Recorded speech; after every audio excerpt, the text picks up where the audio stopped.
Welcome to the Sharpe Way show. So happy to have you with me today. A little bit past, right at 7 p.m. on the East Coast. I'm on time. Look at me go. And I know some of you are going to be unhappy with me tonight. I know. Today was supposed to be a keto show. I know it was. It is not a keto show, and I apologize for that. It's not a keto show today. And the reason why it's not a keto show today is because there's too much stuff going on. I can't make it a keto show today. It's just too much stuff going on prior to the election. I promise I will still do a keto show. It'll just be after the election, probably next week. That's all. I know it's supposed to be. So I apologize for that. I know I said it. Clearly, I'm a liar. But anyway, I'm trying to not be a liar. I just want to make sure that I'm able to give you some interesting stuff. And boy, there's interesting stuff going on. And there's some validation happening also, by the way, some validation. I've been telling you about why things were happening, when they're happening, those types of things. And boy, are they coming on. They absolutely are. The thing I wanted to bring up was I told you, if you remember, that Harris was making a mistake not going on Joe Rogan. And many of you teased me about it. You went, no, she'll get destroyed. Terrible idea, blah, blah. What are you thinking now that JD Vance just went on a show? I haven't even seen it. It's a 3-hour, 4-hour freaking interview. I haven't watched the whole thing. But again, more momentum for Trump. Now, if you support Trump, life is good. This is going great. If you like Harris, you got to be worried right now. I mean, momentum is going in his direction. And this stuff isn't helping, right? If you're a Harris supporter, right? Trump is getting JD Vance on is probably not going to match the same, 40, 50 million, whatever the views are or whatever they are now, right? I don't think Vance will match that. But if he gets half of that, if he winds up getting 20 million, 10 million even, but whatever number he gets, that's a bunch more millions that either one or two things will happen. There'll be people who weren't sure and decided, yeah, I'm going to go with this. That's option one. Option two is people who maybe weren't going to vote, who are now motivated to vote. There will be more people voting for Trump because of that. What's that number? I don't know. But say it's just 100,000. Say it's 10,000. I mean, whatever the number is. I don't know what that number is. Oh my God, is that going to count? Particularly in swing states. If he gets 3,000 more people to vote for him because of this in Pennsylvania, that could be the entire thing. That could be the entire thing, right? Who knows? Who knows?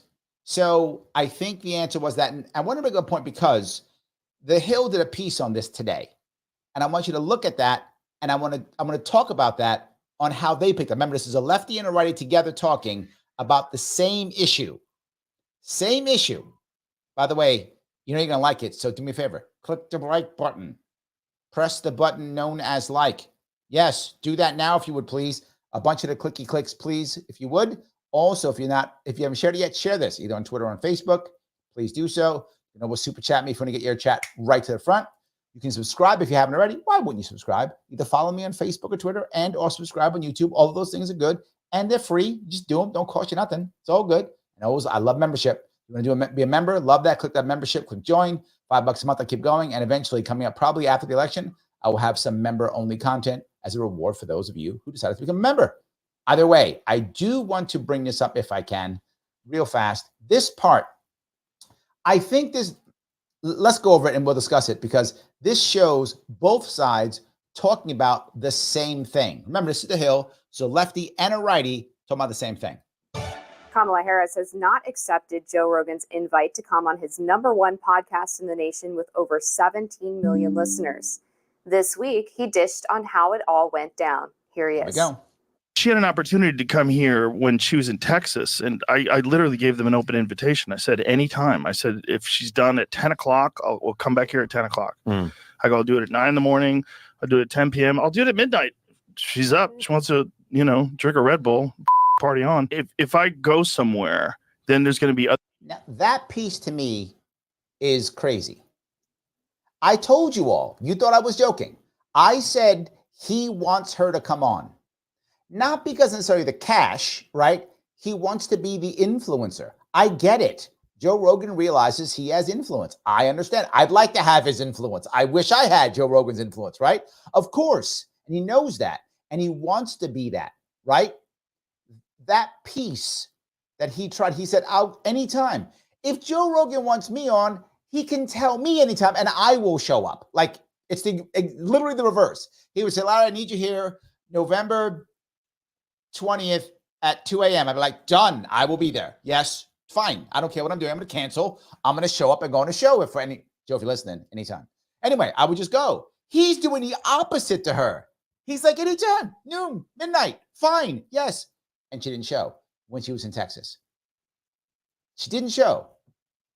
Now, the worst part about that is not only did she not gain his audience, but now he's talking about it. So what does his audience see this as? His audience sees this as a snub. And I say, Larry, is that really the end of the world? Not the end of the world. Not the end of the world. If you love Harris, you would probably still vote for Harris, right? This isn't going to stop you if you love Harris. But a lot of people don't love Harris. They don't know her well or know her a little bit or whatever, or they just hate Trump or whatever. And now she snubs one of their guys. Could you imagine if somebody snubbed Beyonce? Think about how bad people were mad when people were snubbing Taylor Swift. Now you're going to snub Joe Rogan. You're actually hurting yourself, right? You're actually hurting yourself. Other people in the room, and they want to control a lot of things, I'm sure, according to the Brett Breyer interview on Fox. Like, people were waving them off. That's a distraction. People in the room, like, my whole goal with her and with him was just talk, just have a conversation like a human being. I don't think he's lying. I think he's telling the truth. I don't think he would have been harsh on her. Might he have pushed back here or there? Yeah, a little bit. Maybe more than Trump. Maybe, because I think he aligns more with what Trump is thinking than what Harris is thinking. I think that's accurate. But I don't think he would have been hard to her. He wouldn't have been. She just would have had to have an actual conversation. That's what they were afraid of. You find out things about people. You get a sense of them, at least, a real sense. That was it. I don't give a what we talk about. I really don't. I just want to talk to you. Who the are you? Team approached Rogan for the Democratic nominee to come on the Joe Rogan Experience, but only after former President Donald Trump sat down with the famed podcaster. That means in reality, since they talked afterwards, they were hoping that Trump wouldn't do it. They were hoping that Trump and Rogan wouldn't do it. But then once they realized, oh my God, they're doing it, now her team was savvy to go, if he's doing it, we got to do it. And it was probably an internal fight. There was an internal fight within the Harris campaign. I'm sure of this. And half of them were going to whatever number. We're going, you got to do this. Are you nuts? You got to do this. And then she was like, well, no, I don't want to. And half the half of her team who was like, don't do it, clearly won. Last Friday, October 25th. Meanwhile, Trump's running mate, J.D. Vance, recorded an interview Wednesday, and it's set to air tomorrow, giving the Trump campaign another boost heading into Election Day. Well, I mean, my view of this is that Kamala Harris did miss an opportunity by... Did you hear what he just... This is the lefty. This guy's the left guy. And he says, she missed an opportunity. So it isn't just me saying it, right? It isn't just Republicans saying it. It's him, Mr. Lefty guy goes, yeah, she screwed up. She should have gone, right? She should have gone. Not going on with Joe Rogan. Joe Rogan's podcast with Donald Trump on YouTube alone has 41 million views right now. I don't know really why you would turn down an audience of that size unless you were convinced it was going to be completely skewed against you. Now, to be forward, is it possible that there's people on her team who have spent so much time in their own bubble that they have decided that, Joe Rogan is some kind of evil guy who will destroy her? Maybe, right? But if anyone is actually paying attention, he wasn't going to destroy her. Was there a chance she could look bad? Yes. Or look boring? Worse? Yes. But just the odds of just getting 41 million sets of eyeballs, so 81 million eyes, take it. What are you doing? Particularly if you're in trouble. Rocket Man, you just brought one of the most important pieces. Rocky Mater says her team is mostly lawyers. Yeah, lawyers are by default pessimistic. Lawyers are by default scared. Correct. By default. When you find lawyers that aren't, yes, that's true. Bingo. Jennifer says it. Lawyers are horrible. I'm not going to go there. I'm not saying they're horrible. I worked for them since 19. But yes, they are very pessimistic, worried about the peace. Absolutely. Yes, 100%. 100%. You can argue, I think, that Rogan's views probably have more in common with the right than the left, although, of course, he did endorse Bernie Sanders back in 2020. He was a lefty at one point. But to me, it's a missed opportunity. I think the dispute or the argument as to whether Rogan should go to her or not, that you can debate that either way. I think he could have gone to her, but I take her. No, I disagree. Trump went to him. Harris should have gone to him. Period. Whatever Harris did, that Shannon Sharpe garbage thing she did had no value. Take the time out of that. Instead of going there, go to Rogan. Absolutely. Yes. His point about people in the room. We've all, sadly not getting 41 million viewers, but we've all done interviews where there's like a comms person or a PR person sitting in the room. And it does make, I think, for a less revealing interview than would otherwise happen. Yeah, I think that's true. And it is telling as well that she only reached out to Rogan's team after he was doing the Trump interview, because if I recall correctly, there were actually reports that she was in talks to do the interview before Trump was confirmed. And he's saying, no. Actually, she reached out after we were already confirmed to be doing the Trump interview, which shows she was cognizant of how powerful of an interview that this could potentially be. But I mean, you asked the question, why wouldn't she do it? And I mean, to me, the answer is obvious. I don't think she can. They tried to negotiate only doing an hour, which everybody knows. If you watch Joe Rogan regularly, it's 2, 3, sometimes even 4-hour episodes, because he does not want to be limited on time. He likes to. Well, it's funny, right? When you're Rogan, you can do that kind of thing. You go, no, I want 2 or 3 hours, right? I want 2 or 3 hours for most of my guests too, but I'm not Rogan, so I don't always get that. But yeah, I mean, I think, and you guys have seen my shows, they're almost all my shows are over an hour, right? Some of them go past 2, but most of them between an hour and 2 hours, most of them are. And sometimes that isn't enough time. You see it. There's still more to talk about. Deep conversations, having different stuff going on. I completely agree. Get deep into topics. He likes to cover a lot of ground. And I don't buy her excuse, or I guess the implied excuse that he would be tough on her. That's not really his style. He likes to just ask his guests questions and let them talk. And he'll push back occasionally if he feels like they're not answering. But I just don't think that she has enough canned lines in the knapsack to be able to last 3 hours. I think it's as simple as that. So I think that's a bit unfair to her personally. I do think in the case of Rogan. Okay, he's a defender. Well, he's a lefty. He should defend her. He's a Democrat. He should defend her. I get it. Good. But I think her point is valid. And this is the point that I was saying. If you remember right, what I was saying all the time. She does have canned lines. And to be forward, I see us joking. She's like canned lines laughing. Yes, but it's true, right? That's real, right? He wasn't laughing at that, but it's real. But to be forward, she is good at that. That's her strength. Her strength is get the canned lines, line it up, and say it. And I said this weeks ago, if you remember. I said you have your team go through every single Joe Rogan interview that any with politics ever, every hour. If that's 20 hours, if that's 400 hours, I don't care. They go through it all. Come up with all the possible questions you could possibly believe, and then drill her so that she has a canned line for virtually everyone. So she has stories she can tell. Drill her, make her, she's a prosecutor, have her memorize, she's a lawyer. Lawyers can memorize stuff. Have her memorize stuff, right? That's the piece. Have her memorize it, and then have her say some of these cool stories. She'll screw some of them up because she's not a good candidate. She'll make some errors.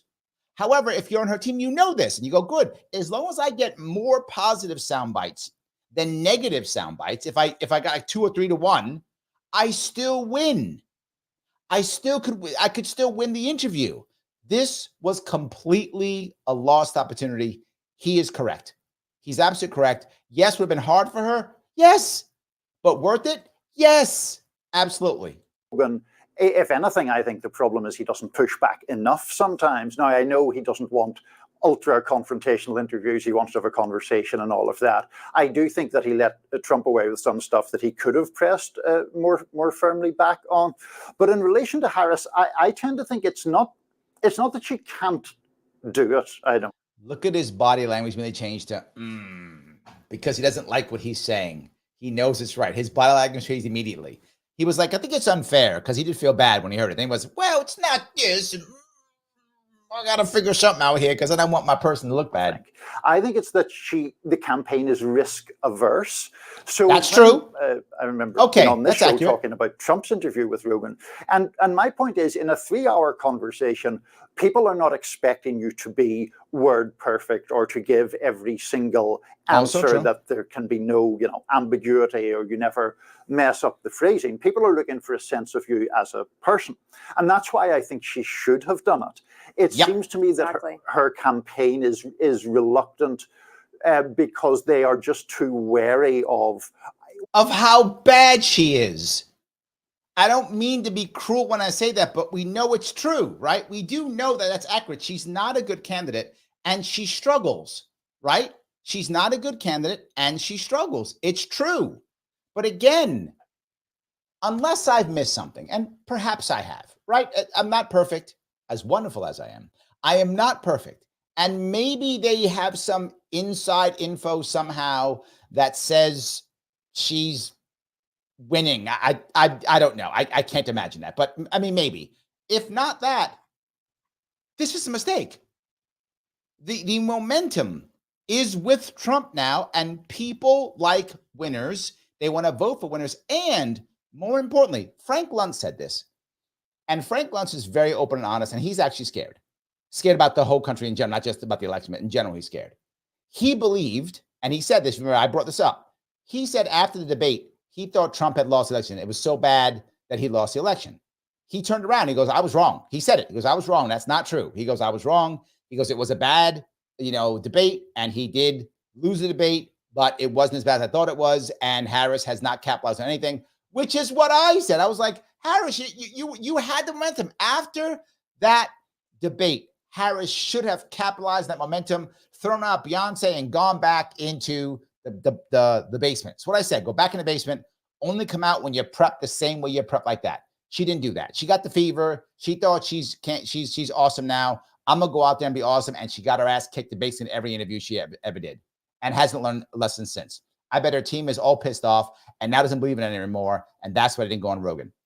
And boy, so even he says it. He's like, she's not doing the right thing. He's worried. And he says one more thing, which I believe.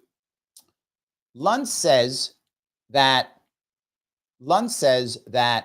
there really aren't any more undecided, meaning, am I going to vote for Harris or Trump? He says the undecided now are people, are they actually going to vote or not? That's what Luntz says. And he does not just polling, he does focus groups. So he does both, a nice combo. He's like, look, people are now saying it doesn't even matter anymore, right? Who cares? Or people who were going to vote third party and now are like, do I even want to vote third party anymore? Right? So what about all those libertarians, right? What about all those Greens? What about all those independents? What about all the RFK Jr. supporters? Are they now going to just say it doesn't matter anymore? Are they going to go do that? He says that's the biggest chunk down in swing states to worry about, to motivate them to actually go up and vote. And how do I know that? There's some truth to that. You're seeing it if you look online. There's a lot of people who are literally showing their ballots. Why? To motivate the people who they know are like, I'm gonna watch Netflix that day, man. I don't care. It doesn't matter. And I get the feeling. I have it too. I get the feeling. It is a real feeling that a small chunk, but in this case, a big enough chunk of Americans are actually thinking, it doesn't matter. Who cares? My vote doesn't matter. A lot of people feel that. This kind of Joe Rogan thing from both first Trump and then Vance does move people, particularly, and this is their issue, young men. They are focusing on young men. That is what the Trump campaign's focusing on. And this will motivate the young men to get up and vote. Men don't vote to the amount that women do. Not men, fewer men by percentage and by overall are registered to vote, and fewer men vote every single time. And young men, some of the worst when it comes to voting. Older women, some of the best when it comes to voting. So they are focusing on young men. This kind of thing's the right answer. And do I think if Harris hadn't shown up and did a mediocre job, that it would have all of a sudden changed all those men over? No. But it might have changed a couple of them, and that's all you need. Or gotten some to not be sure anymore. Or gotten some to just say, scratch it, I don't care anymore. Any of those. So, yes, any of that, only this would have worked. So, yes. Anyway, I hope that made sense. I want to grab a couple of comments before I get to the next piece, which is the woman's side, right? And by the way, if you haven't hit the like button, do so, please. Like button does matter. Let me grab a couple of these comments if I could. Sue says, hello from Portugal. Oh, I'm glad that you're watching. Larry, thank you for all that you do. Share this chat on X. Thank you. Thank you so much. I appreciate that. All excellent. So Shelly says, Vance on Rogan just thought, yeah, I'm going to watch it afterwards. It's 4 hours. I'm going to watch it maybe tomorrow, maybe tonight I'll listen to it or something. I'll figure it out. I'll see if I want to talk about it tomorrow. I don't know. Depends how good it is. If I want to talk about it tomorrow or not, I might. I'm not going to show it to you tomorrow because in 4 hours plus my commentary, it's an 8-hour show. I'm not Mike Voss. I don't do 75-hour shows. Only he does. That's not me. So yeah, maybe he'll do it. Watch his show for like 17 hours.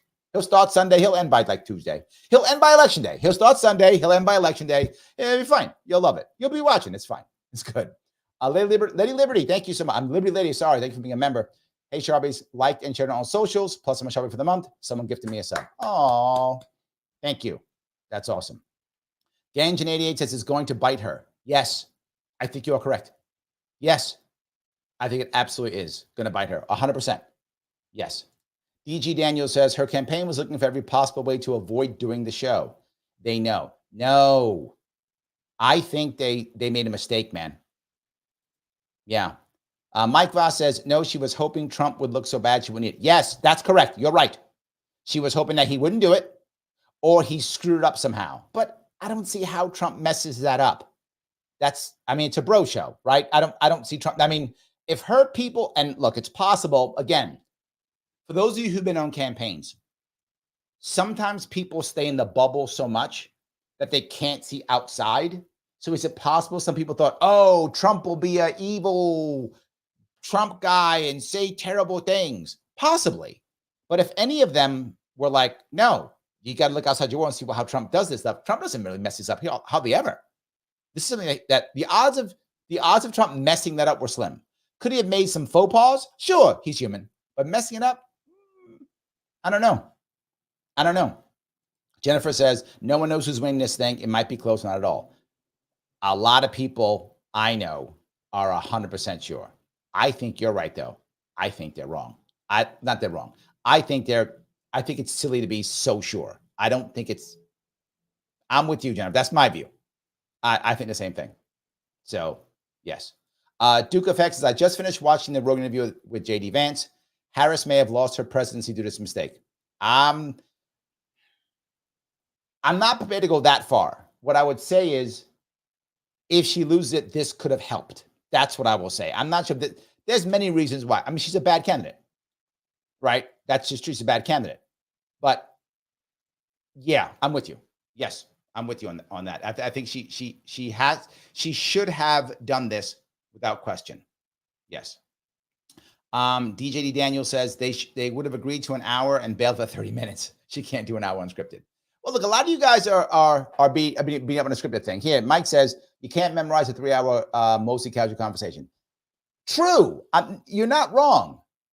But if you know it's 3 hours, right, you can have her have enough memorized stories, enough memorized one-liners, zingers. You can do that so that overall it's a good interview. Do I think that she would have knocked it out of the park? No. If she would have, it would have been amazing. Like, everybody would have been blown away if she had. I mean, that would have been so out of character that people would have been like, oh my God, I can't believe it. So to your point, Mike, I don't think she could have had like a great interview the whole way through. I think you're right. That's impossible. But she wouldn't have to, right? First off, listen to everything you're saying. Everybody would have thought that she would be terrible. So the bar would have been insanely low. They've been like, okay, just don't cackle all the way through and talk about middle class, and you kind of did okay. That would have been it. That would have been the bar. So the bar she has to get over is a low bar. And just have a couple of cool stories, a couple of one-liners, Orange Man Bad one-liners that Democrats love. Have a couple of those for you Democrat red meat. Have some of that. And then have a couple cool stories that you memorized and a couple answers to obvious questions that you memorize, right? Some of those. And overall, you have a decent one. And boom, you got 41 million people looking at you now.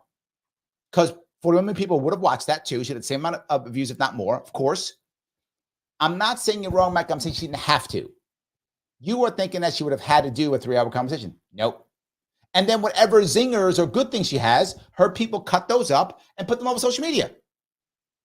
And then if you didn't watch the interview, you go, oh, she killed it on Rogan. She's great. And you get motivation and more people show up.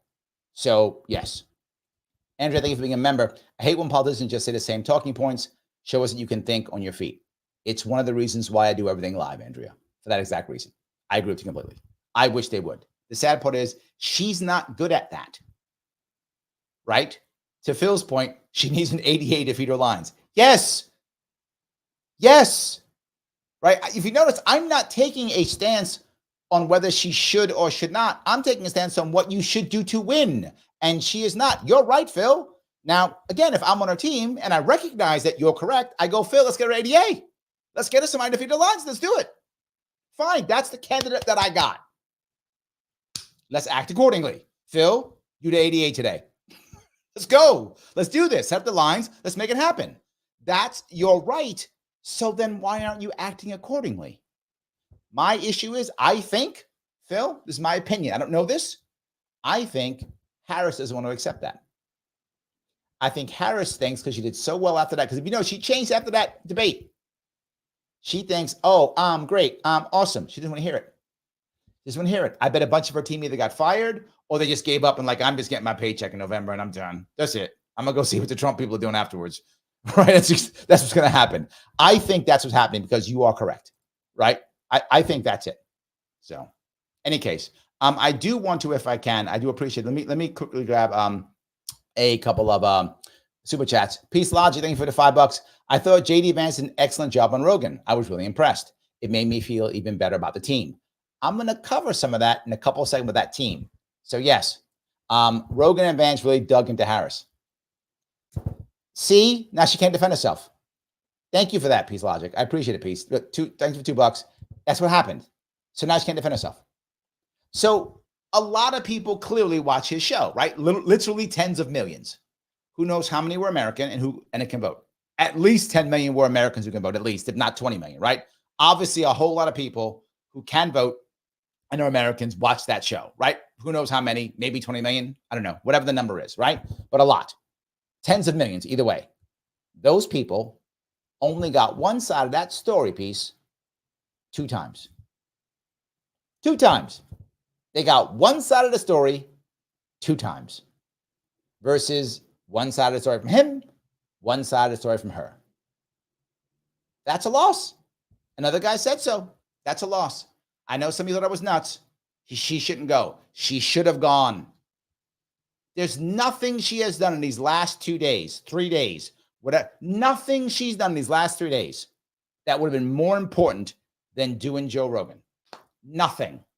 Nothing's had more impact. Nothing's nothing. Nothing has been as more impactful as that would have been for her to go on Joe Rogan. As I said before, and that even he said so. It's absolutely true. Should have gone. It was an error, no doubt. All right. I now want to go to something else of the piece, if I could. And that is, as it looks as though, as I mentioned, like Harris is shunning the broosphere, right? Is shunning that world. It looks as if she is doing so. A lot of men are feeling it, and you see it everywhere. Men are feeling like they don't care, or they're not, talking to men well at all. What about the opposite side? What about Trump seeing like he's dissing women? He's not talking to women, or that's the Harris side for sure. But what about that? How's that working? Well, Nikki Haley had something to say. A lot of you reached out to me and you said things like, "Well, Larry, why isn't he, using Nikki Haley? Why aren't they helping out? Why isn't Nikki Haley?" And I told you something some of you didn't believe. Politics is petty. It's petty. A lot of people think, well, no, it's about the big pictures and this and, Russia and Iran. It's often about, I don't like you. That's it. And I told you that there's a lot of people I'm sure on the Trump campaign right now. Generally speaking, if you start working in a campaign, and some of you I know have done campaign work, some of you haven't, you become very loyal to your candidate. Very loyal, particularly if they're doing well and you're feeling success. You become very loyal to your candidate. And when people attack the candidate, as Haley did for a long time, the people in that campaign are like, to hell with her. Jennifer says it right up. I don't like Haley at all. Yes. So now, Jennifer, you don't like Haley at all. And in comes some Haley people saying, hey, we want to bring in some Haley people so that Haley could be at this event. You can be like, I don't want her around here. I don't want her around here. I don't want her here. Yeah, well, they're not going to want to return calls. It's that simple. And I mentioned that to you before. And here, they actually bring up some of those things on how things actually work. It's Nikki Haley talking about the Trump campaign and how he used or didn't use her.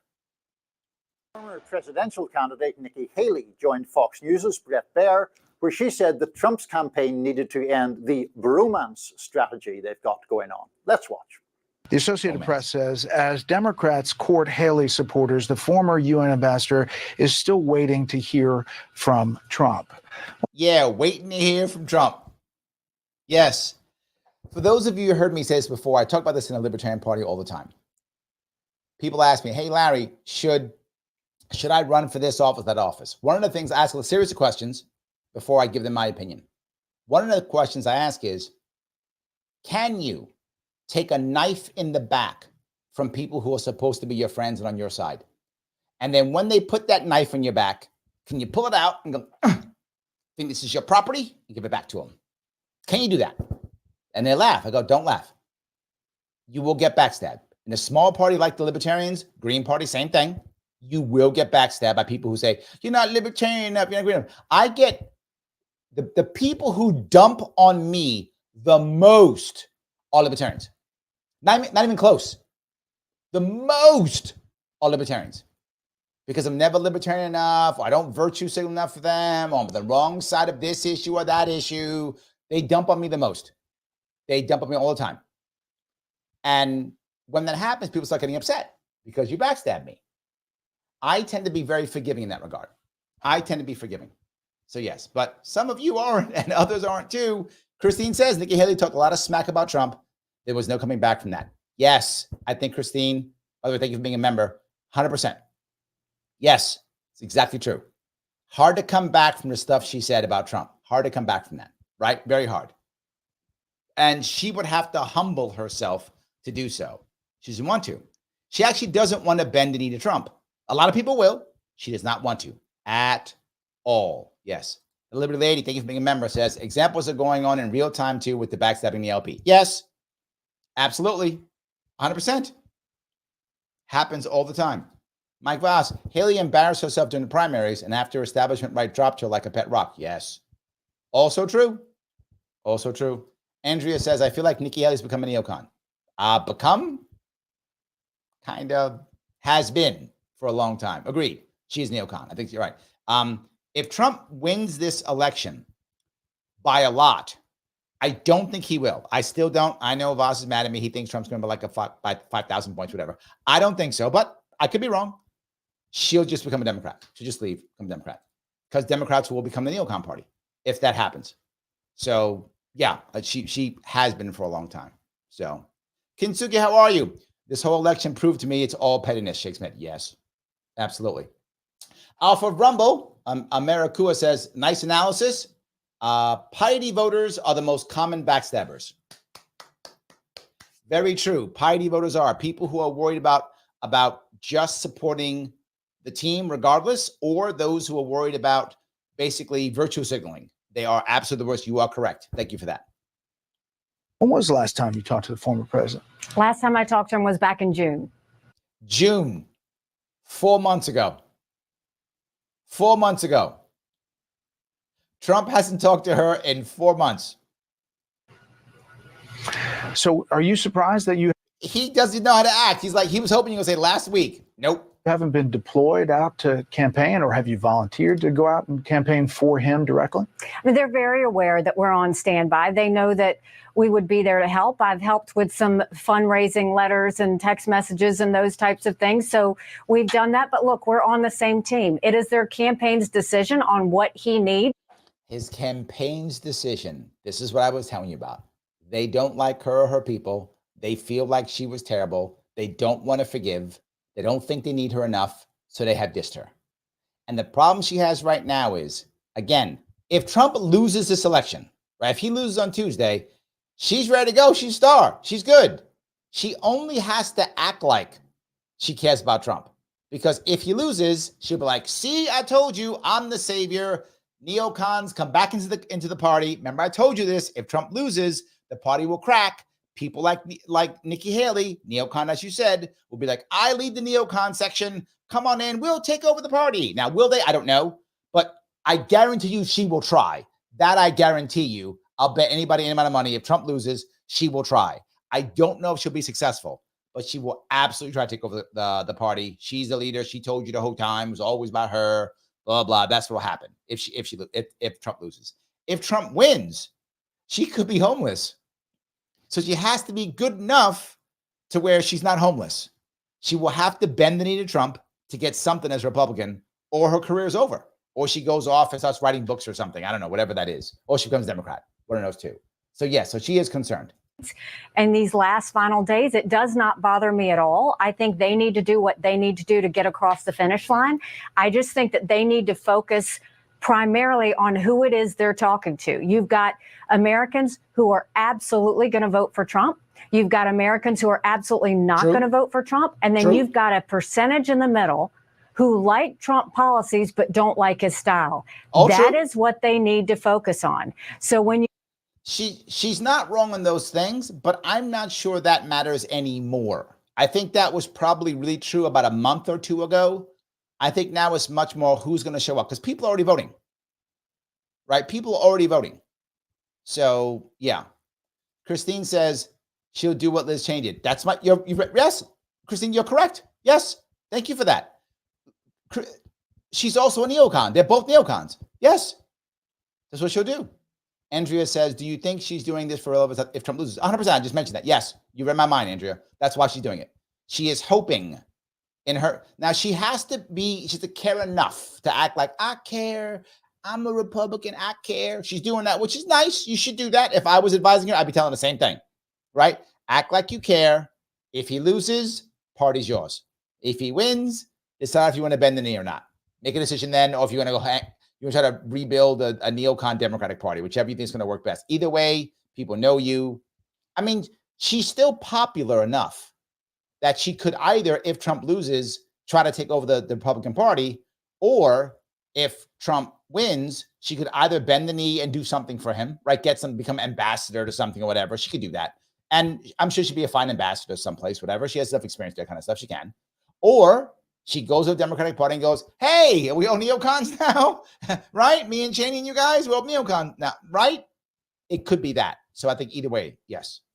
You look at these things, it has got to be a story of addition. This is not a time to have anyone criticize Puerto Rico or Latinos. This is not a time for them to get overly masculine with this bromance thing that they've.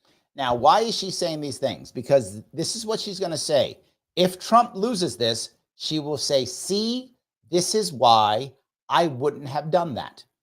Exactly right, Andrea. This is what she would, I guarantee, I'll bet anybody money.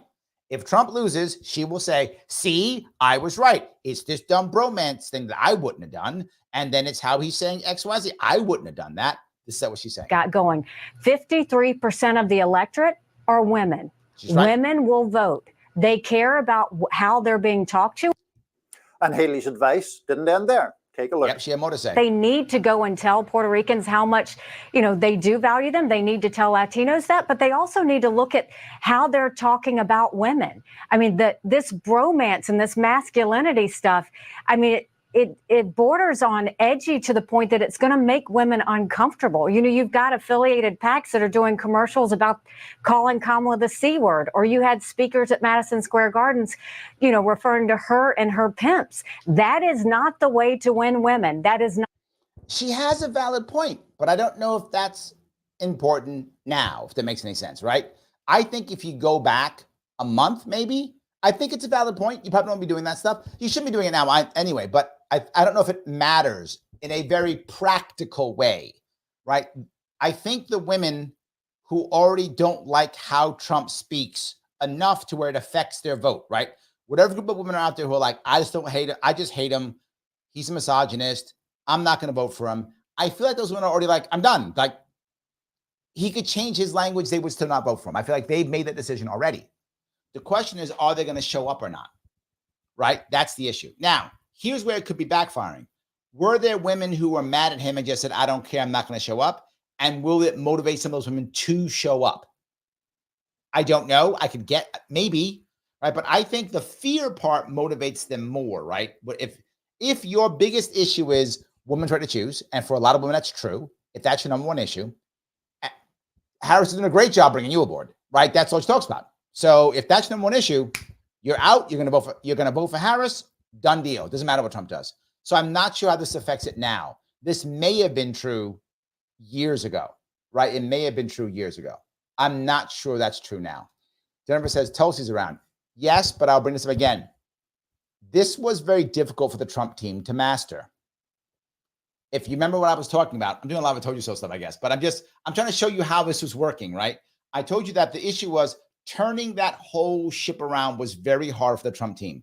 They had 3 or 4 things that hit them all at the same time, and then trying to merge that together and put in the same out, really tough, right?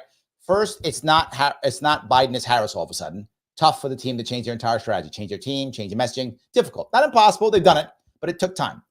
Add on top of that RFK Jr., add on top of that Tulsi Gabbard, add on top of that Elon Musk, mix it all together, and each of them has their own stuff going on. So it was kind of, for a while, if you remember, it was kind of an RFK Tulsi campaign and a Trump campaign separate. Then they had to merge them. That took time to make that happen, to get it all together, right? That took time. Did Tulsi get on board with that ship in time to save women? I don't know. I hope that makes sense what I'm saying, Jennifer. Yes, she's around, but it would have been easier if she was around with him combined a month or 2 ago earlier. That would have been stronger. I don't know if it was enough. That's my issue. I don't know. So, yes. Andrew says, could be a possible Haley versus Vivek match if none of Trump's run. Yes, that's a perfect example of what I was talking about, right? You could see the battle shape up in the idea of the, America first, in quotes, whatever that would mean after, if Trump loses, whatever that would mean. And someone like a Vivek charging that, yes. And then the old school neocon George W. Bush side with Haley leading that. That's totally possible. I mean, it may seem too obvious, probably someone else, but possible. But that battle will take place, though. Again, if Trump loses, that battle will begin next year. And how it will begin with is both Haley and Vivek, or whoever leads them, trying to get local people elected based upon these two ideas. And the victories at the local level will then move over into 2026. And now we'll see how many of them can get into Congress, how many can get into the Senate, right? So that's how you'll see the battle start fighting. 2025 will be local. Both of these sides trying to gather the local people to jump on board. There'll be a bunch of primary races in 2025 to see which side wins locally. Then you'll see it happen again in 2026. That'll be Senate, Congress, some governorships to see which side of those are winning, which will set it all for 2028. So by the time 2028 comes, it should be pretty obvious which side's winning. And then each side will decide, who's going to be the standard bearer, right, for each side. And it could be Haley and Vivek, possible. And then that will be the final battle. And whoever wins that nomination is going to control the party for at least the next 4 years, if not longer. So, yeah, I think that's how that will work. So. Not the way to win people who are concerned about Trump style. This is a time to talk about the economy. This is the time to talk about immigration. This is the time to talk about national security. And this is the time to talk about Kamala Harris. Well, Amber, you're the conservative woman in attendance here. Does she have a point? Is it off-putting perhaps to people who are undecided, female voters in the suburbs, to have this quote-unquote bromance strategy happen? I mean, maybe. I obviously don't really speak for them. And I think one interesting part of this gender gap is that I've always said it's less of a gender gap and more of a lifestyle gap, where you see married women tend to be more Republican, unmarried women tend to be more liberal. And maybe there are some suburban married women who are undecided that these comments, they don't love those. Trump is obviously cognizant of this. He did the town hall for women with Harris Faulkner at Fox News fairly recently. But I think on the flip side, the Kamala Harris campaign is also concerned about their message with men, right? We've seen. Well, that's true, but I want to talk about that piece. But she has a point. I get her point, but that isn't what I wanted to bring up. I wanted to bring up the idea that, are they going to start changing how they speak to women, and will it matter? I'm unsure, right? I'm unsure. Andrew asked a question, why couldn't it be an election of girl bosses? Kamala versus Nikki versus Tulsi. Well, in theory, I mean, unless is Tulsi going to run independent? She's a Republican now, so I don't think she'll run independent. Tulsi would have to run against Nikki, which I think she could. But the problem, just to be clear, Republicans don't fully trust Tulsi yet. Many people like Tulsi, but she was Democrat 5 minutes ago. So a lot of them don't trust her. You would only get behind a Tulsi if you want to roll the dice. And here's my example. Let's say that in the coming years, assuming again that Trump loses, if Trump loses and the Nikki neocon side of the party start winning, they start winning and they win a bunch of local elections, they win a bunch of seats in the House and in the Senate, and it looks like they're winning. Then you gamble with Tulsi. Of course, then you gamble with it because now your side's getting its butt kicked. You roll dice on Tulsi. You try to get a rebel in there to kind of reboot the spark of the rebel from Trump. Then you try something like, or RFK Jr., you try something like that, maybe, right? But again, same with RFK Jr., he's not a Republican. So it's difficult for the Republicans to pick these people unless they're rolling the dice. If it looks like America First is going to win this civil war, I don't see an RFK Jr. or a Tulsi being the Republican nominee in 2028. If it looks like they're losing the war and the neocons are winning and they want to roll a dice on someone, yes, then it could happen. And then it's a die roll. Okay, yeah, we're losing this thing. The neocons are winning. We don't want them to take our party over. Let's give a shot with Tulsi or RFK or something like that. Otherwise, I don't see it, right? They kind of have to be in the party for a while for them to just do that. Or, I mean, unless they just have their own contingent that grows so deep within the party.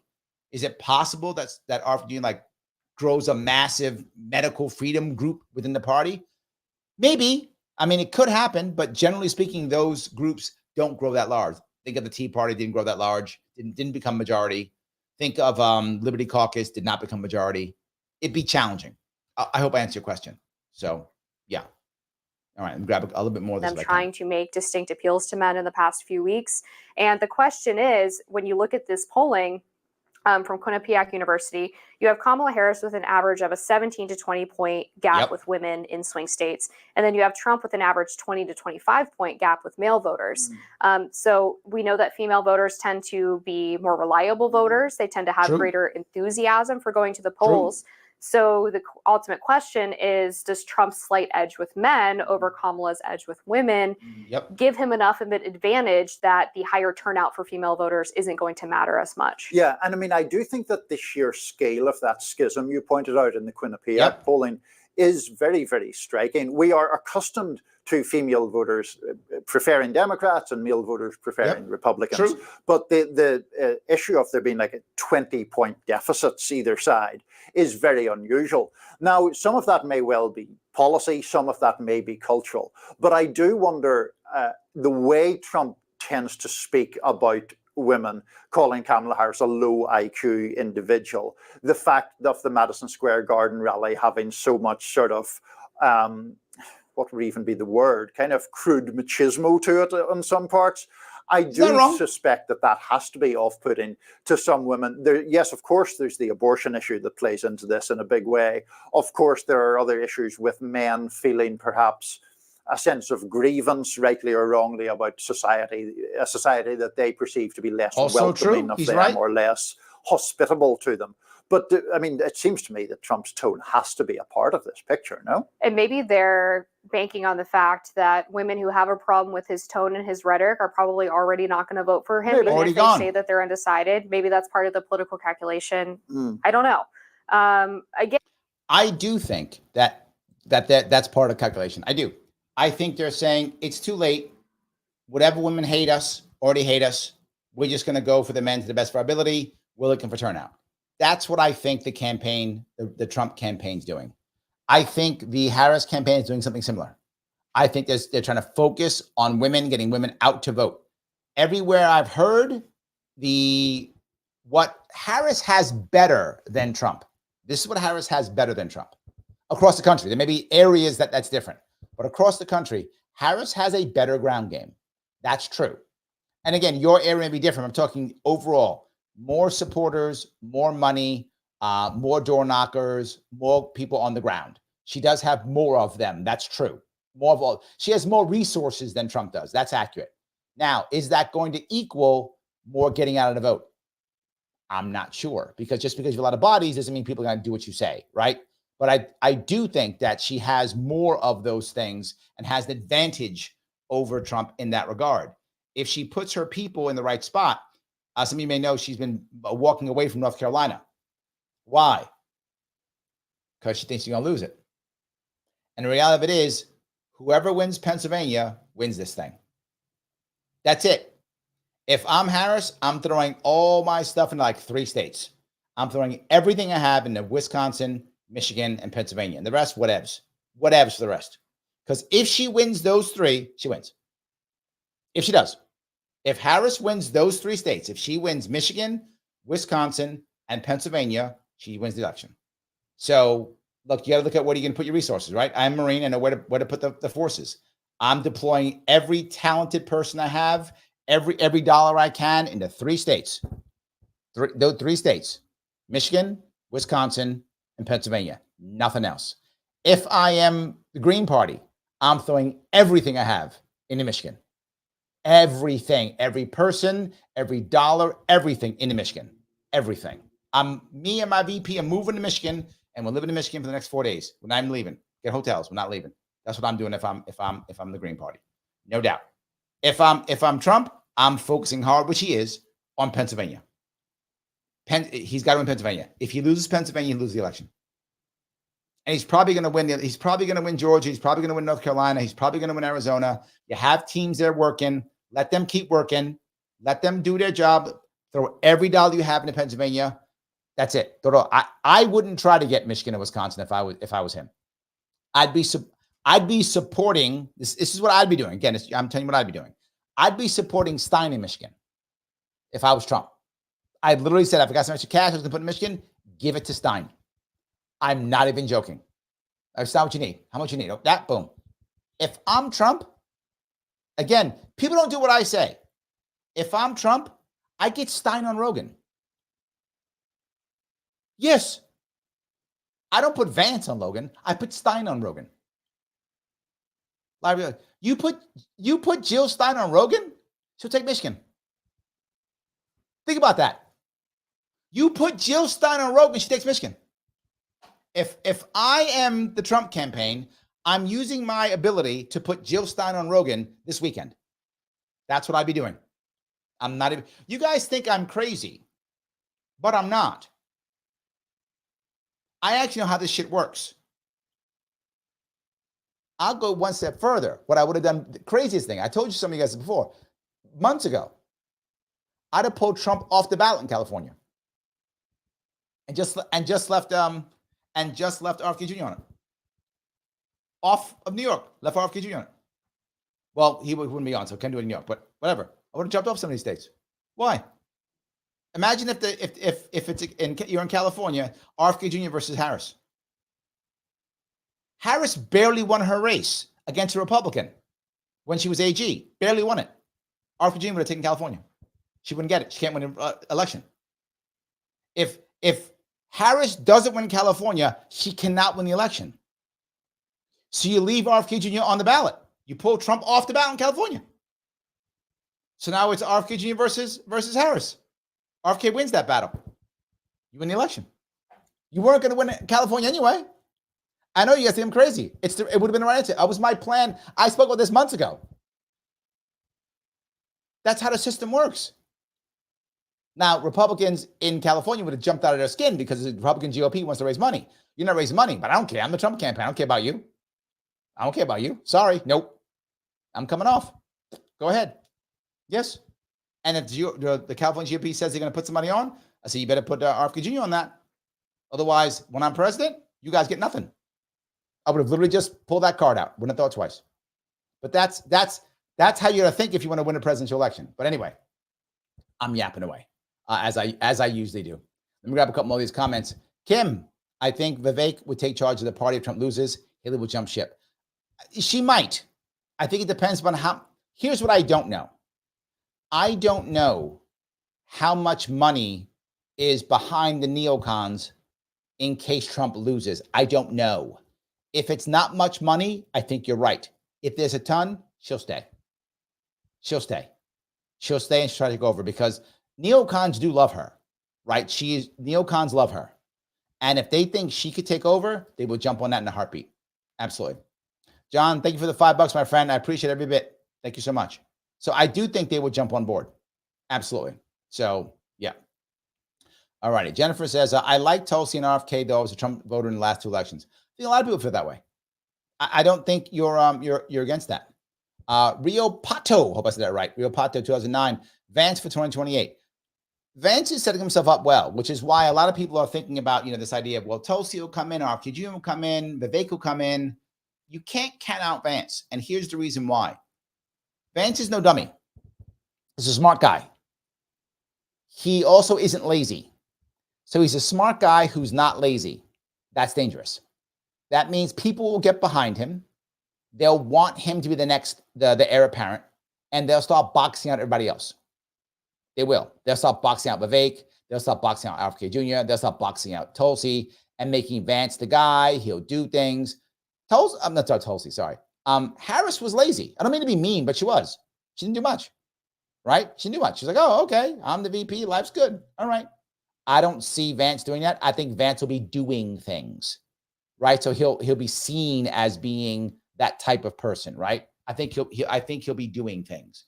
And his people who will want him as the heir apparent will get behind him and encourage him, right? So if I'm on the campaign and I was helping Trump, I'm not. They listen to me sometimes, which is nice. I'm glad listening. But anyway, I'm not. But if Vance goes, hey, Larry, I want you on my team. Or if I'm on the Trump team and I go, well, Trump's done in 4 years. Where's my bread going to be buttered in 4 years? Vance.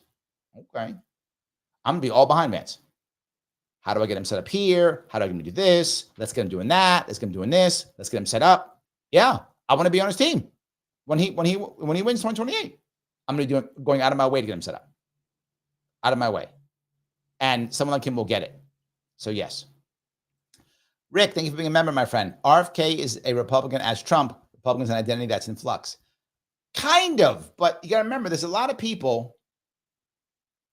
Think about any party. Think about how tough it was for Cornel West to join the Green Party. They didn't see him as one of them. Think about how tough it was for RFK to join the Libertarian Party. We didn't see him as one of us. So Trump at least has been a Republican, right, for many years at least, and has been a Republican president. So RFK Jr. can't say that. He will have to really be accepted as a Republican to make that happen. And that could be challenging, is all I'm saying. Yes.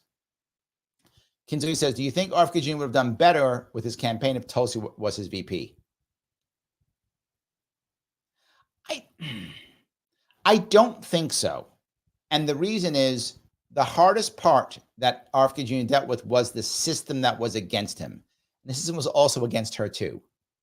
The only way he could have done better is if he had a VP who was somehow accepted by the system. I don't know how you do that, because once you're independent, they hate you. So I don't think so. Because again, okay, he would have Tulsi, great, but now he just has more stuff that he still isn't making things happen. It still isn't working. So he's still not getting in the debates. He's still not getting in the polling. So it hasn't changed. So I don't think so. But speaking about that, I want to go to the next piece if I could. This is them dealing with the RFK Jr. campaign. Before I go there, guys, real fast, as I always ask you, please click the like button. If you haven't shared this, please share it. It does matter. I know you think I'm joking. It does really matter tremendously. Please share it. If you haven't subscribed or follow, please do that. It's free. Please do so. If you want your chat to go to the front, please super chat me on YouTube. You can super chat me on either Larry Sharpe or Sharpe. What does it matter? Those on YouTube.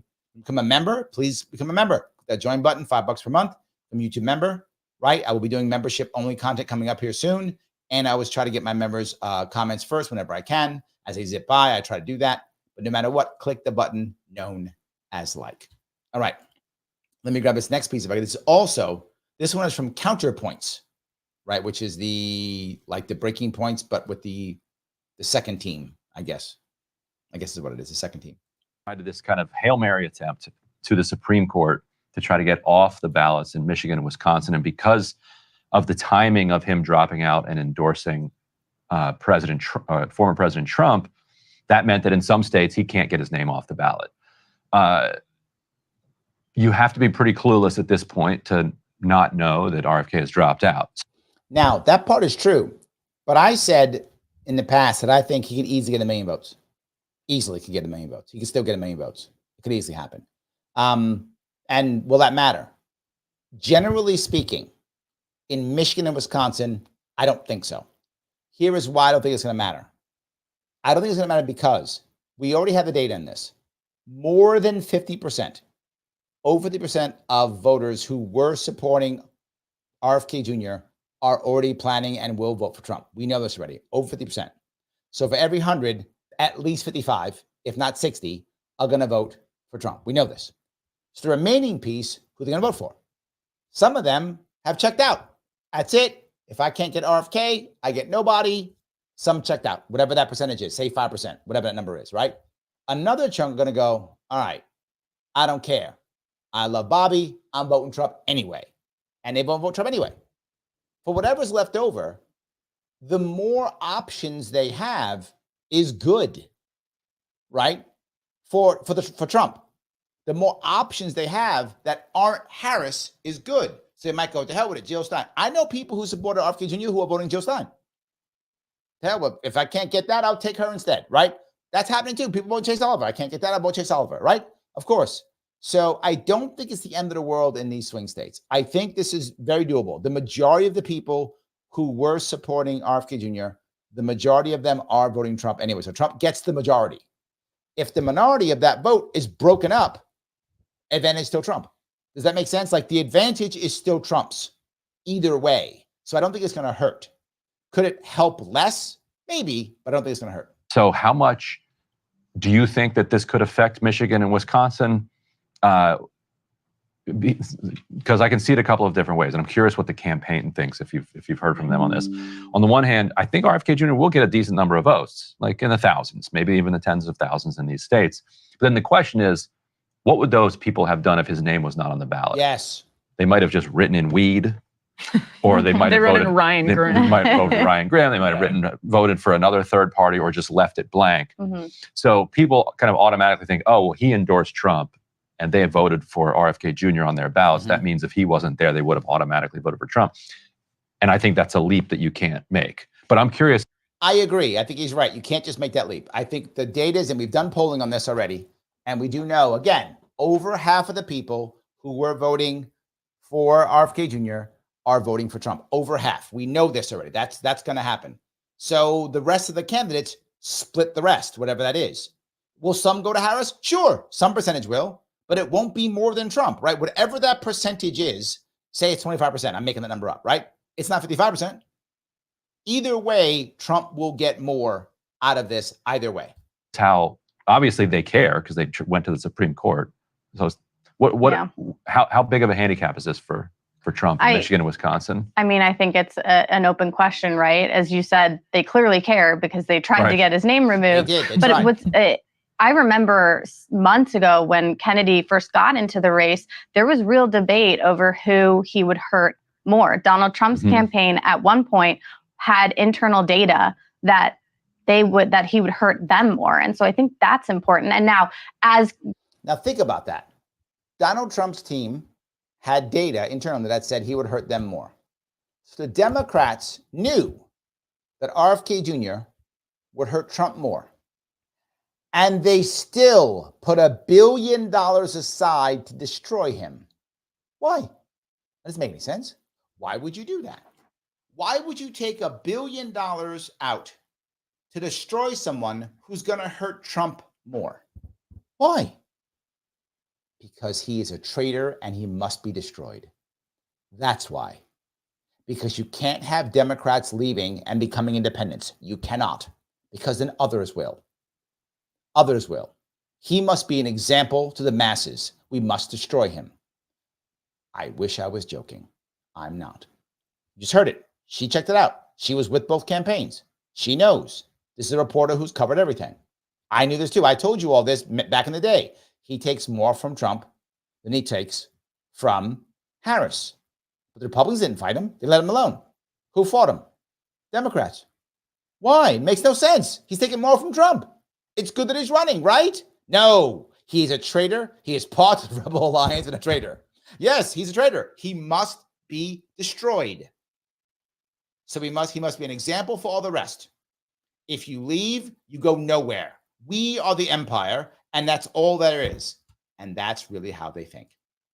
Rick says, I'm glad RFK chose Shanahan. She is someone to watch out for in the coming years thanks to this campaign. Agreed. I think she is an up and coming. You're 100% correct. She is brilliant. She's smart. She's savvy. Yes, 100%. Yes. And she's a libertarian streak. And I love any candidate that has a libertarian streak. People heard from Kennedy more. I think, some of these, he garnered more Republicans than Democrats. But I think there are a small number of people who might vote for Donald Trump or might stay home who were backing Kennedy. And so any vote, I think, any number in this presidential election, when it's so close, if the public polling is to be believed, can influence it. And so I do think that Donald Trump's campaign is somewhat concerned about it. It doesn't help them. And I do expect that, we'll probably see Kennedy out urging those voters in those states to vote for Donald Trump in the next few days. Yeah, and in politics, I think the biggest bias that you have, especially in media, is just working in media, and you are so disconnected from the mind of the average voter who has a million different things going on, may genuinely start tuning into the election. I mean, we've been covering this every single day for over a year, but may genuinely start tuning into the election the day before they vote and looking, like, Google Donald Trump versus Kamala Harris, immigration numbers, healthcare, all of those things, inflation, and are like looking at the charts and whatever. But there are also people who go in there, aren't happy with the candidates, are voting for, maybe they're going to vote for Tammy Baldwin in Wisconsin, and they see Robert F. Kennedy Jr.'s names on the ballot, and they like Robert F. Kennedy Jr., and they don't like Donald Trump or Kamala Harris. Robert F. Kennedy Jr. was campaigning pretty hard against Donald Trump just about a year and a half ago. That stuff does. She's right. I mean, that's not a million people, right? But again, this is going to be a tight election. Could be 10,000 people. Could be. If that's in the right neighborhood, if that's in the right state, it could matter. It could matter. It's possible. But I don't think it's a huge issue. I don't think it's a huge issue. I just don't. Kim says, I don't know what RFK has put on Trump's behavior, but Trump is almost likable in my eyes now. Wow, that's a change. Okay. The trash truck was an RFK move. Trash truck was genius. He's not wrong. That was a good move. He's doing some good stuff. He's got, this is my point. He's got the momentum. Where is Harris's momentum? Where's her thing? Where is it? It's nowhere. Jennifer says, Sabby Sabs. I like Sabby. Thinks Trump wins most swing states, but that's from poll data. I think he will win most. I think there's 7 swing states. I agree. I think he wins 4. I think he wins Arizona, Georgia, North Carolina, and probably, I think, also Nevada. I think he wins those 4. I still think Harris wins Michigan and Wisconsin. That's why I think whoever wins Pennsylvania wins. That's it. I think Pennsylvania takes it. I think whoever wins Pennsylvania wins. I do not think it'll be a landslide. I don't think so. I think it'll be very close, meaning like 280, 290, like that. That's what I don't think either side breaks 300. I don't think either side breaks 290. I don't think either side breaks 290. That's my gut. Neither side breaks 290. So yeah, but I get where she's going from. I don't think so. I don't think Trump wins Wisconsin or Michigan. I don't think so. But I could be wrong. That's where my head is. So yes, Michael's on the same reason why Harris was North Carolina is why she was Georgia. I agree. I think you're right. I agree. No argument for me. Happen. Yeah. People really aren't happy with these 2 candidates. That's what he was originally campaigning on, in fact. So that stuff can make a big difference when we look to 2016 when the margin in Michigan. Do you remember exactly how many votes it was? It was such a tiny. Michigan, 100,000-ish. So small. So obviously it can make a significant difference. Now, Shelby, another thing I'm curious about. Let's first roll this next thought. This is Robert F. Kennedy Jr. talking about what he's. Before we go there, Sarah says, for those of us who voted already, we need a new project. How can we support Larry going forward? Well, if Larry runs for mayor of New York City, we'll know next year. We can decide that then. Absolutely. Kintugi says, Stein on Rogan. Interesting. It is exactly the right answer. Exactly the right answer. Stein wants to go on Rogan? Of course she does. Andrea says, you are playing a little game. Yes. Icy says, Stein did well on Charlemagne. Yes. 100%. Yes. Sarah says, I don't know because a lot of RFK supporters defected to Stein and West. Yes, but they were going to go that route. They weren't going to go to Trump. That's my point. If they all go to Stein in Michigan, then imagine if Stein does so well in Michigan that she gets 35% of the vote. 35% of the vote in a three-way race is a win. She could actually win Michigan. Now, what if she doesn't win? She gets 25% of the vote. Be amazing for the Green Party, right? But most of those votes would come from Harris, which means Trump wins. Either way, if Stein does well, either Trump takes Michigan or Stein takes Michigan. Either way, Harris does not get Michigan. If Harris doesn't get Michigan, I cannot see a pathway to her victory. And that's the point. You want to block your enemy to where you can't get a victory. That's how you block the enemy. The enemy of my enemy is my friend, right? So if I'm Trump, I am literally on the phone with Rogan saying, look, I gave you Trump, I gave you Vance, you got to give me Stein. Put Stein on. Put her on this Saturday. Put her on this Sunday. Do it. Put her on. Got to do it. And the Stein team should be like, yeah, right? Get on. People will vote for Stein. She'll do great. Green Party might make 5%. Green Party could become get 5% and be ready for the next election season, or maybe not. Maybe just win Michigan. I don't care. Whatever. It's a brilliant move. That's what they should have done.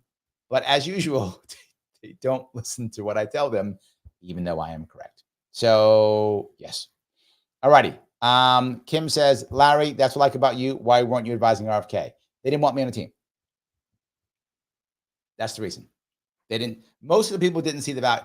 The problem with most of these teams is they want seasoned Republicans or Democrats, which seems to make sense if you're a former Democrat or Republican. The sad part is Republicans, Democrats, they're slaves to the actual system. I'm not, right? To be forward, I'm not trying to be, when it comes to independent consultants, there's maybe 6 people in the country that can do what I do. Maybe 6. I'm not even joking. Maybe 6, maybe even less, but maybe 6 can do what I do. When it comes to Democratic or Republican consultants, thousands, tens of thousands of them. They're everywhere. Dime a dozen. Buy them on a freaking street. Independent, very few of us. Very few of us who know how this stuff actually works in an independent level, who know how to move it forward, how to make the talk, help the people out. Very few who know how to do it. And because of that, people don't know who we are. So it's tough for us to get work in that regard. That makes any sense. So yes, if I had been running the RFK Jr., he'd have made 5% and he would have won at least one state. We had a contingent election. We would have had a contingent election coming up here. We would have had it. I was talking contingent election in October of last year. So a year ago, I was talking contingent election.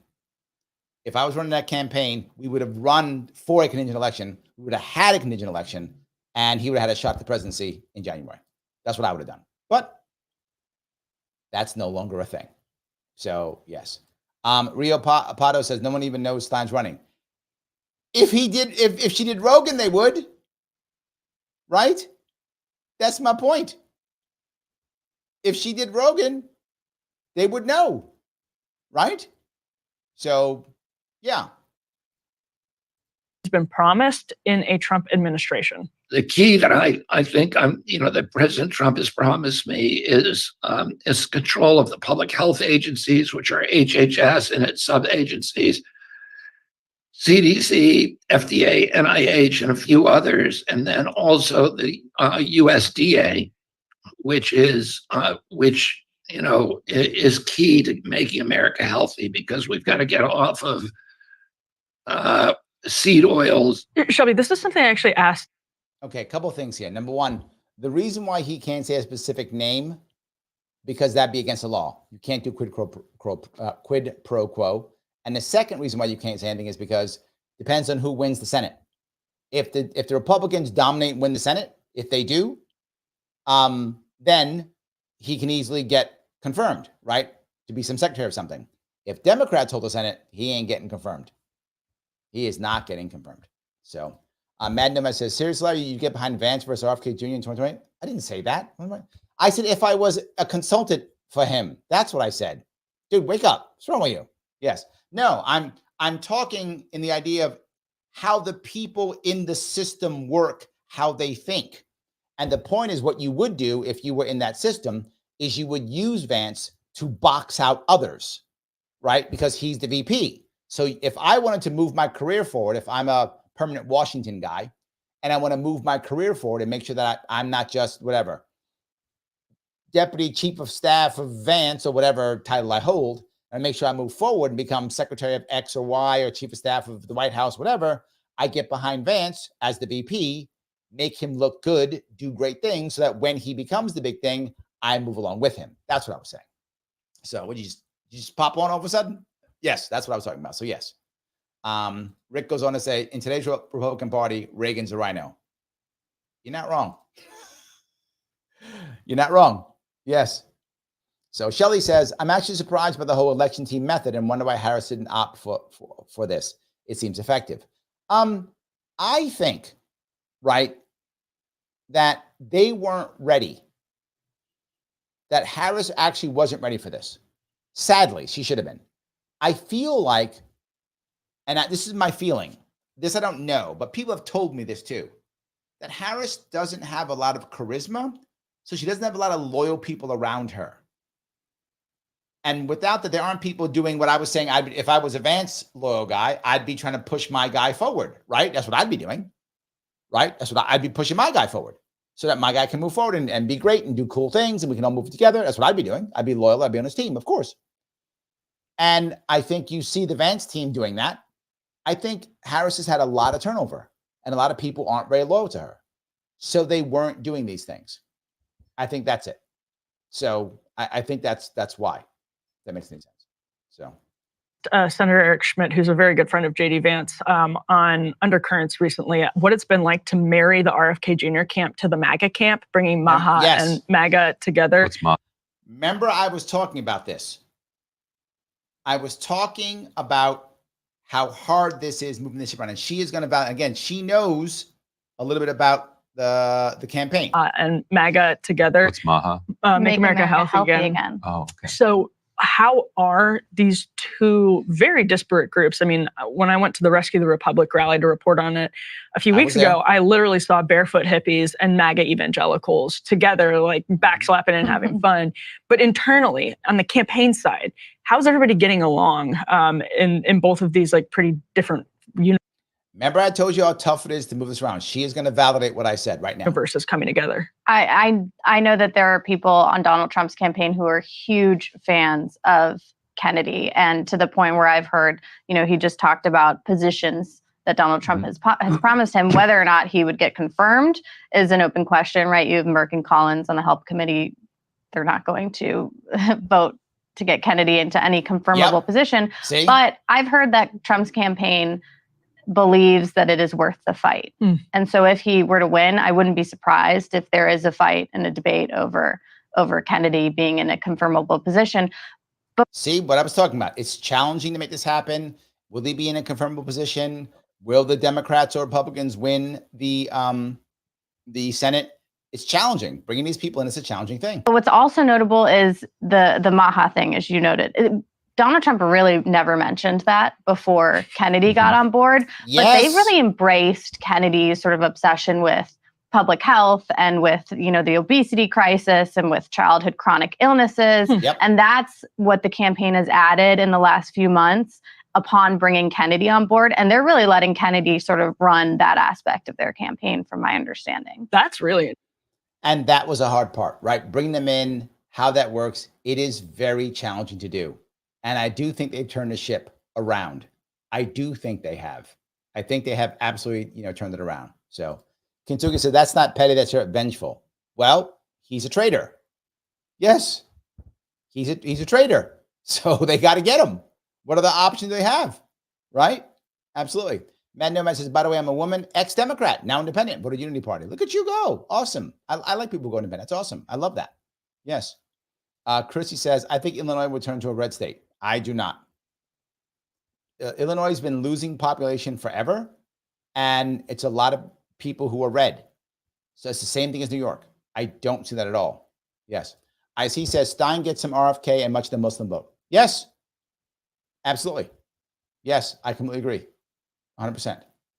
So Jennifer says, why doesn't Rogan set it up? I don't know. I would assume that Rogan doesn't really care much about Stein. She's probably not going to be anywhere near as big of a draw as other people could bring on. She doesn't have any realistic chance of winning the election. So, I mean, the only way that she wins the election, and it is a really stretch. It's a real stretch. It is if somehow she wins Michigan and somehow Trump doesn't get 270.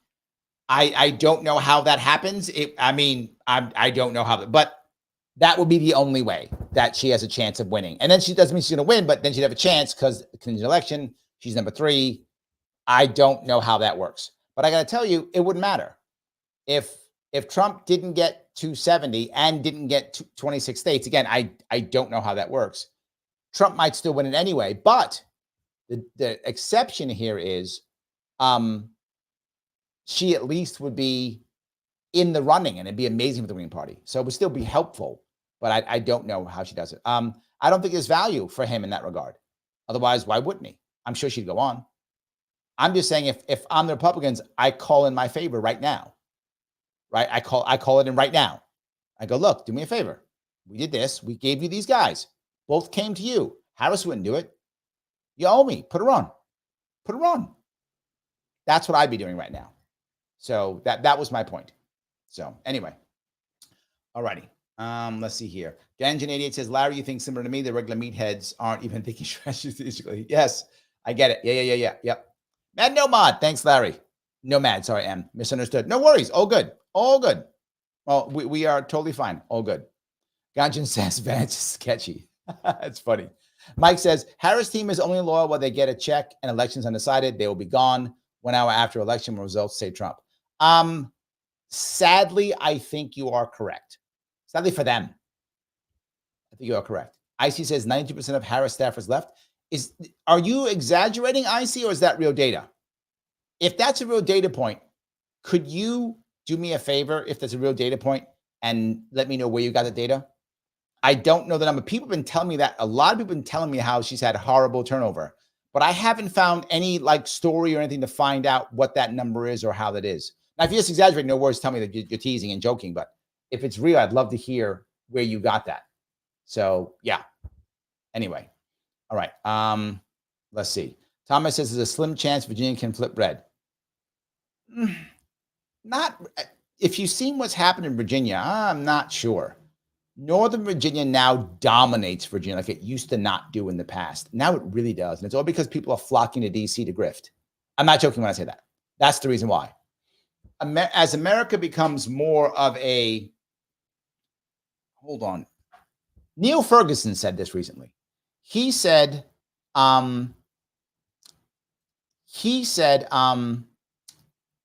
Ferguson said that America's becoming very Soviet. And one of the examples of that is where everything's at the Capitol through government. So more and more people move towards the Capitol. That's been happening in America for the past 30 years, give or take 40 years. So DC has become the center of everything. And when that happens, all the people move there. So a lot of people who are grifters, who are establishment, have moved into Northern Virginia. And it's very, very, very blue. Super Weapons, thank you for the $5. Can you explain how the Electoral College process works in a concise way as it relates to who the delegates are and how they're chosen and cast votes? Sure. All right, first thing. This is the only time in your voting history where you don't actually vote for the person. What does that mean? In every other time, when you cast a vote, with the exception of the president, you are voting for that person. So your mayor, you're voting for the mayor. The city council, congressman, assemblyman. You're voting for that person. In the case of the president, you are not voting for the president. Let me say it again. You are not voting for the president. You are voting for the president's electors. That's who you're voting for. In America, we don't vote for the president. We do not have a direct democracy in that regard when it comes to our president. We don't. It's kind of similar to what the other countries have who have prime ministers. They don't directly vote for the prime minister. They vote for the members of parliament. Members of parliament select the prime minister, right? So the people don't vote for the prime minister of England, of the UK. I'm sorry, those people, they vote for the ministers, and then the ministers select a prime minister. The members of parliament select we have a similar in this regard electors. Now, the question is, who selects electors? Well, theoretically, the individual does. So I could choose my own electors, right? If I'm running for president, I pick my own electors. I must pick my electors from every single state. So what actually happens, generally speaking, the parties select the electors and the candidate goes, okay. So you're voting, say, for the sake of New York, say, there's 28 electors. You have to pick all 28. These are individual people who live within the state who are registered to vote. That's who you vote for. Those 28 electors in New York State, or 40 in Texas, 53, is it? I think in California, whatever that number is, right? You pick those people, and that's the list. You're actually voting for the electors. You're not voting for the candidate. Well, Larry, why does that matter? Because with the exception of certain states, those electors are not bound. Certain states do bind their electors. There's a couple, 6 or 7. There aren't that many. Most states do not bind their electors. So the electors now decide to vote for the president. They all go together in Electoral College. They show up, and then they vote for the president. So in theory, could they all show up and vote for somebody else? Yes, they could. They could do so. Yes. They don't. I mean, once in a while, you have what's called a rogue elector. You have one guy or gal who goes, I don't care, I'm voting for Ron Paul. That does happen here or there. It's grossly rare, but every once in a while it does happen. So the parties pick the electors. Sometimes individuals do. In the case of Bobby Kennedy Jr., him and his team picked every one of them themselves. They picked. Literally, you pick any citizen from that state who's registered to vote, they can become an elector. That's how it works. Those people agree that they will physically show up in DC in January. Remember the whole J, the day at the number after 5? I don't want to say it because I get banned. J, the number after 5. Remember that? That was the date that all the electors were supposed to show up. Remember the slate of bad electors? Remember that whole idea, right? So the slate is supposed to be okayed by the states. The states okay the slate, and they go up there, agreed by whatever happens. Once they all get there to the DC, they all vote. Again, some states do bind the elector, meaning that some states say by law that you must vote for the guy or gal who selected you. Not all states say that. So they could swap electors. And then whoever gets 270 votes from the electors, in theory, they could be from different states. It could be half and half and whatever. Could be, if you want to. It's possible, but it doesn't happen. What happens is the electors almost always do as the states tell them to do. They just do it. And the people you're selecting are loyal people, right? Why would you select, right? Why would the Democratic or Republican parties pick me as an elector? I'm not Democrat or Republican. I vote for who I want, right? So I'm not bound in New York, so I do what I want, right? I show up there, I might vote for your guy, gal, I may not, right? So I'm never getting picked. But if they pick me, I'd be an elector, and I go over there and do it. So that's how that actually works. They are chosen usually by the parties, and usually by the state parties, where the state parties know who's loyal. And usually they usually pick people as a reward, right, to go down there. And then a party can pay for them to go down there. They have a trip down to DC. That's what usually happens. But it could also be an individual could pick their own. Right? If I run for president, I pick my own electors in every state, right? Or if I was running as Libertarian, I'd probably just have Libertarian Party people pick the electors for me. I probably wouldn't do it. I'd say, you guys pick it, pick loyal Libertarians. And that would be it. That's what I would do. So I hope that makes sense. I hope that's clear. They all go and they all vote. As long as someone gets 270, that person wins. So, all righty. I hope I explained that well enough. I will check and see if I can find. I'll look down and see if I can find one. You guys tell me how wrong I was, how I screwed it up if I did. I don't think I did. I'm pretty sure that was good. All right. Finish this up here. Interesting, actually. Yeah. From my perspective, heightening attention on all of those chronic problems is a wonderful thing. His solutions sometimes kind of coming out. I'm not so sure about that. Well, what I think is interesting about it, at least it's like attention on it. Just the idea of we all know Republican campaign operatives, and we know Republican campaign consultants, really blue blazer crowd that changed a little bit when Trump got into the picture, but not entirely. And so to even have them, to the point you just made, genuinely outsourcing some outreach to Robert F. Kennedy Jr. and his motley band of heterodox, interesting, eccentrics, that's actually a pretty crazy dynamic, I would imagine. Yeah, and I think it just goes to show, A, how close this presidential race is, but B, how the thinking inside Trump world has really changed. You have Tulsi Gabbard also that they brought in. So you do have some of these folks that, in 2016, it would have been, it's still eyebrow raising, but in 2016, it would have probably been unheard of. I can't imagine that have happening and have being happened in 2016. And now the only reason why I brought that up is I want you guys to see that this can be challenging, bringing more people in who aren't part of your issue, right? That can be challenging. And it was. You heard me complaining about it last month. If you're watching, I was complaining, like, is this going to work? How can you do it? They're doing it now. It's worked, right? And enough people were on board to make that happen. So yes. The AC says, weren't a bunch of those ex-Biden staffers or vice versa? Yes. Now, thank you for bringing this up, AC. What she tried to do, or someone told her, which I think was smart, is, again, this is because of pettiness. If Harris walks in and goes, okay, here's my campaign team, it's not you, Biden people, it's my people that I'm bringing in. Well, then the people who are currently working for Biden go, oh, we about to lose our jobs. How do we backstab her? I wish I was joking again. I'm not. They're going to be looking, okay, let's backstab her and see if we can get the Trump people to give me something. I'll start leaking data. I'll start leaking stuff. I'll start backstabbing her. So Trump people will bring me on board when Trump wins this thing, because I'm going to lose my job when Biden's gone. You might go, Larry, but that's how it works. So she thought she was being slick. She picked the same transition team guy that Biden had and thought, I'll keep all those people because this way I don't get screwed. Seems to make sure. Okay, great. You do that. But then you don't work well with them and they hate you and they leave. Well, that didn't go well, did it? But yeah, that's how it is. IC says, real data live. Thank you. Yes, when you have a moment, if you could, let me see if I'll reach out to you a bit later and see if I can grab you on that one. I appreciate that. I do want to see that. I do. All righty. Let's see if I can grab some of these if I can. Hold on. Okay, Thomas says, I'm one of the 16 libertarian electors in North Carolina. There we go. Yes. There we go. 100%, right? You find people who can do it, they become one. Absolutely. I might be one in New York. I don't even know. I might be. They might have asked me. I would have said yes. I don't even know if I am. So yes. Sue Weapon says, thank you, Larry. The part of the Constitution I couldn't understand was who actually selects the electors. These electors are members of a state legislature solely, just any citizen. No, they can be any citizen. They can be members of legislation. It's possible they can. Remember, for the guys that don't realize, in the Constitution, we didn't vote for the senators either, right? America was not set up as a direct democracy, except the local level. At the local level, America was set up as a direct democracy at the local level. Like, we were set up to be like, we all vote for our mayor directly, like that kind of thing. America was set up as a direct democracy at the lower level. It was. Even mostly at the state level, it was set up as a direct democracy at the state level.